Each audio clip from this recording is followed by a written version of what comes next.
working their way through.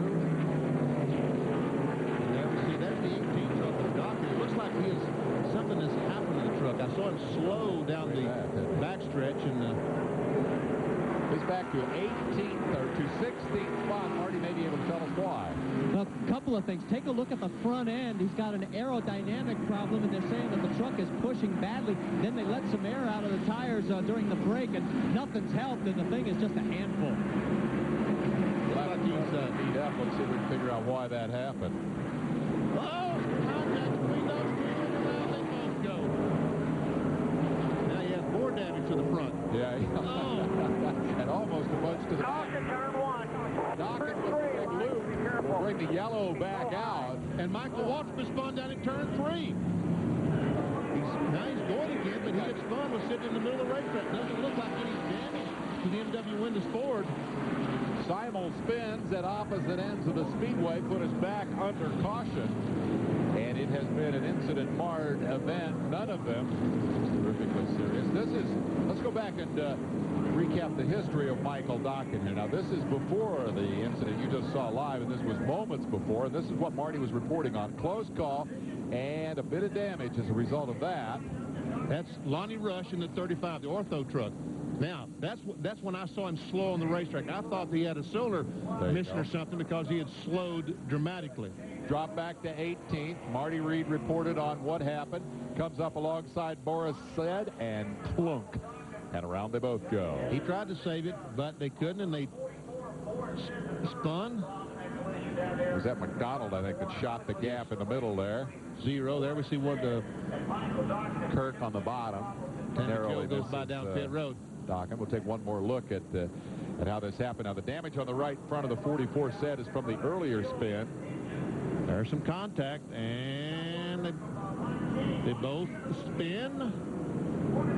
And there was Lance Norrick. You know, Paul Norrick has been in the middle of everything. So far. He's had a pretty good view of the action here today.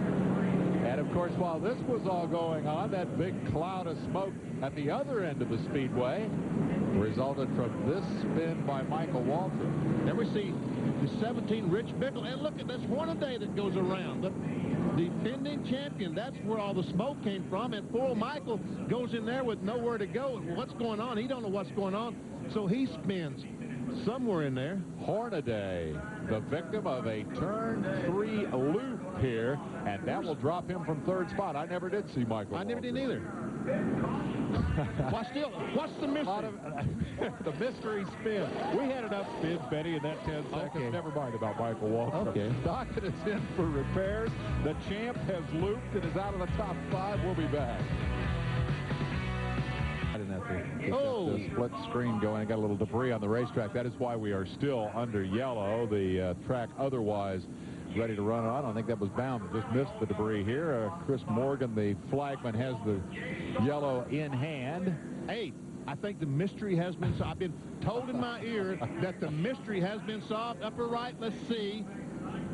There we see Bickle come through the corner, and there's Michael backing around. He did, in fact, spin up, folks. See, I wasn't imagining things. He didn't imagine that. He got into oil, we are being told. Hornaday had spun in front of him. He couldn't see the oil for the smoke. So, 4 trucks did indeed spin in the span of about 4 seconds there, and it has rearranged the lineup only a little bit because Waltrip comes out of this in 6th spot and Hornaday in 9th. They didn't lose a whole lot of position because the yellow was in the process of coming out. We'll be right back. Serious golfer. Right now we are under a serious and extended yellow.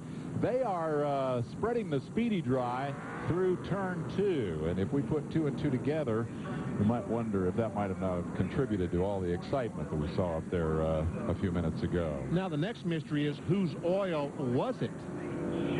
Now here's a field summary, and you can take a look in parentheses on the right side of the driver's name is where they started. Look at Ruttman. Started 16th, is currently up to 2nd. Bickle started 12th. So front row, Sprague is still there, but you see Michael Waltrip, the outside pole sitters, moved back to 6th spot. Pirelli certainly going forward, as is Sauter. Bliss has improved a lot of spots. We've got some pretty good charges going here today. You've either got it figured out or you don't. As we move further back in the field and pick up some of the tough luck stories of the day, Joe Nemechek had challenged for the lead before he was involved in an incident and left him spinning.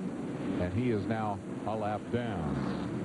Take a look at the end of the field. I want to tell you a quick story before we get back to green here. One of the guys who didn't make the show is Darren Brassfield. He drives for Bricks Racing. Harry Bricks is very serious about his sports car racing, his Indy car racing, and now about truck racing. They got the deal put together very late. They came here with no testing, still putting paint on the truck. Didn't make the show. So what does Harry do? They loaded the truck up. He got on the phone. He rented Lakeland Speedway yesterday afternoon and went and tested. They went straight from qualifying to Lakeland, and Harry said, I missed it today. We're not going to miss it again. That man is dedicated to putting Darren Brassfield in that. Tested yesterday afternoon. Wow.